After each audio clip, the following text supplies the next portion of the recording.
I've talked about Kill the Hypnotist or To Kill the Hypnotist, my autobiography coming out.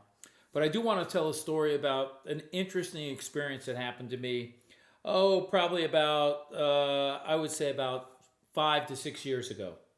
I was invited to do a hypnotism stage show for an AA convention. AA is Alcoholics Anonymous.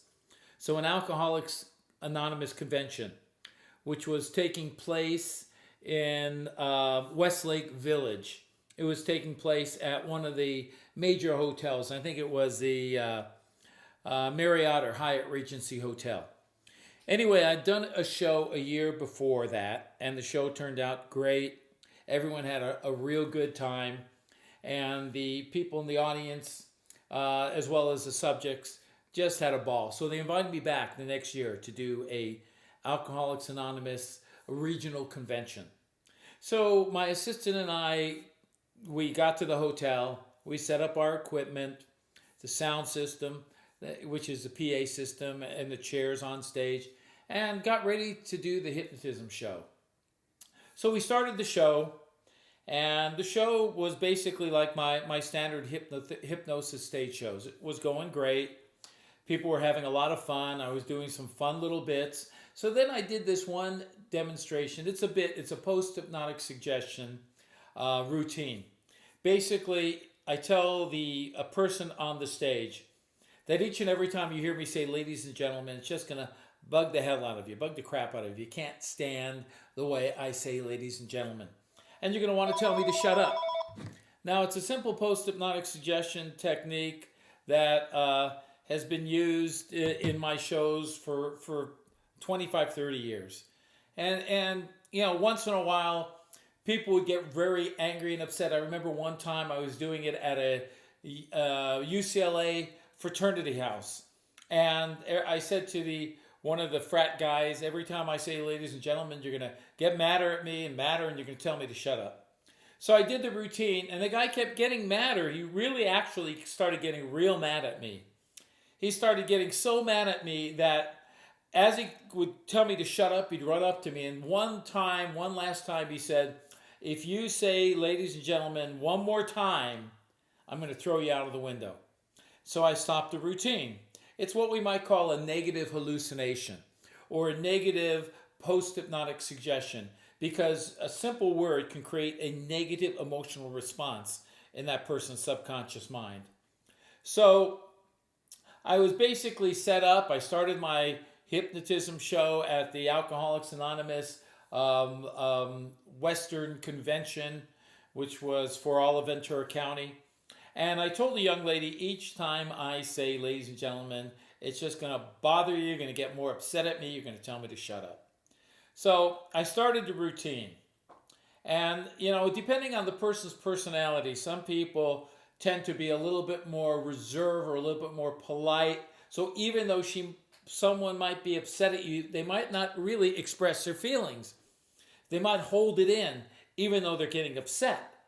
Whereas someone else might just yell at me, shut up, and get mad. They might be more extroverted in their positive or negative emotional responses to a post-hypnotic suggestion. So I started the routine. I said, what I'm trying to show you here, ladies and gentlemen, I looked at her and she looked angry. She didn't say anything.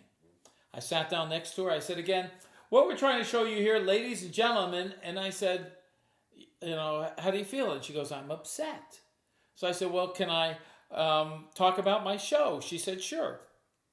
So then I said again, so what we're trying to show you here, ladies and gentlemen, and she had this really angry look at me, kind of like she wanted to kill me, kill the hypnotist. So I said, are you upset? And she goes, yes, I'm upset. So I tried it one more time. I said, so what we're showing here, ladies and gentlemen, all of a sudden in the audience, someone yelled out. Now, this is the truth. This is what they yelled out. They said, a man yelled out, leave her the fuck alone. That's what he yelled out. Those are the words, leave her the fuck alone. So at that point, man, I got a little nervous. I thought, there's some wacko out there in the audience or some short-fused guy, and maybe the suggestion was getting him upset. Maybe he was suggestible in the audience and took in that suggestion. Or maybe he was just, had some kind of anger issue. So right then and there, I stopped the bit, put her back into hypnosis, continued my demonstrations and fun stuff in the stage show. So now it was time to do a Lady Gaga impersonation contest with 2 females. So I hypnotized 2 females, and I told them, this is the grand finale of a Lady Gaga contest, and you're competing for a major prize to be the new Lady Gaga. So I did contestant number 1, and then, she sang a Lady Gaga song, sat back down. So then I looked at the subjects on stage. I was looking away from the audience on the subjects, and I was giving the second subject a suggestion to be Lady Gaga. As I was giving that second subject the suggestion to be Lady Gaga, all of a sudden I heard a bunch of noise in the audience. I didn't know what the hell was going on.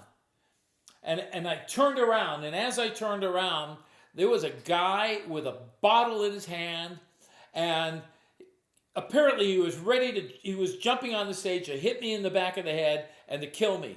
And as he was ready to jump on the stage, apparently some of the people in the audience were watching him. So they were keeping an eye on him. I have a video that shows that. They were kind of keeping an eye on him. So as he ran up, angry, furious, wanting to kill me with a bottle in his hand, ready to jump up, they grabbed him. And then when they grabbed him, I turned around and saw them grab him, and then they're dragging him out of the room. And I thought, what the hell just happened here? I knew someone was trying to jump on the stage to hit me over the back of the head and kill me. First time in a show that someone in the audience got so mad that they wanted to attack me on stage. And I personally think maybe the guy was on drugs or had some psychosis, emotional issue, psychotic break or something. So after the show, I went up to my sound assistant as we were packing up, and I said, Sam, did you see the guy run up to try to attack me? And he says, yeah, Tom, I did. In fact, when he started running up, I stood up and I stood near him, and he looked at me with this anger in his eyes, this madness in his eyes. And my sound assistant, Sam, said I got scared and backed away. So as we were packing up, the head security guy for the convention came up to me and said, listen, Tom, I just got to let you know, we don't know what happened to the guy.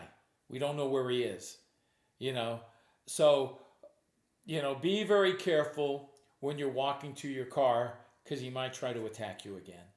So, I got all nervous and I was paranoid. And so we packed up our equipment, and I snuck out through the curtains, looking all around, almost like feeling, I was being stalked by somebody, by a lunatic. And our car was parked in the back.